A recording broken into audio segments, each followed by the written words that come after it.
Rafiqul Islam, Lebutala union ICT champion.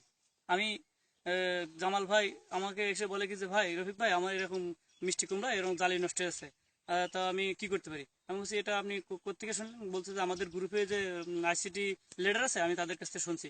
তারা বলছে যে এরকম রফিকুল ভাই এরকম সাজেশন দেয় কল সেন্টারের মাধ্যমে, তারা জানায় যে এরকম সমস্যা আছে। আমি বললাম আমাদের ইউএসআইডি প্রকল্প থেকে, কৃষি সহায়তা প্রকল্প থেকে একটা মোবাইল দিই আমার। আমি এই মোবাইলের মাধ্যমে ফার্মার কোয়ারি সিস্টেম ব্যবহার করে আমি কৃষকের জামাল ভাইয়ের তথ্য এবং সবজির তথ্য নিয়ে পাঠাই, অ্যাপ্লিকেশনকে পাঠাই কৃষি কল সেন্টারে। এবার সেখান থেকে তাকে ফোন করে তাকে জানাই। সে কি বলে শুনেন। আমি আসলে এই মিষ্টি কুমড়ার ফুল জালি সব নষ্ট হয়ে যাচ্ছিল, আলমারি পোকায় নষ্ট করে দিচ্ছিল। আমি জানতে পারলাম যে এরকম আমাদের এখানে আইসিটি লিডার আছে, মানে আইসিটি চ্যাম্পিয়ন লিডার আছে রফিকুল ইসলাম।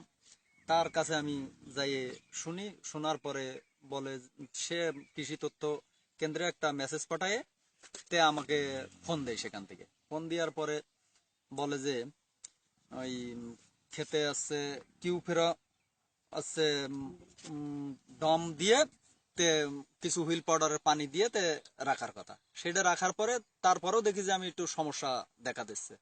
তখন ওই কৃষি তথ্য সেন্টার থেকে বলে যে ওই ভেষজ একটা ওষুধ আছে নিমবিসিডিন নামে, এই নিমবিসিডিনটা স্প্রে করতে বলে। আমি স্প্রে করার পরে এখন আমার খেতে মানে ফুল জালি খুব ভালো অবস্থানে আছে, মিষ্টি কুমড়া বেশ ভালো অবস্থায় এখন।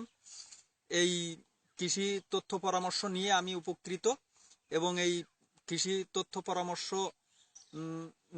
এলাকার লোক যদি প্রতিনিয়ত এইভাবে পাই তাহলেই উপকৃত হবে, আমরাও উপকৃত হবে, দেশও উপকৃত হবে, সবাই লাভবান হব। আমরা এই কৃষিতে সামনের দিকে এগিয়ে যেতে পারবো।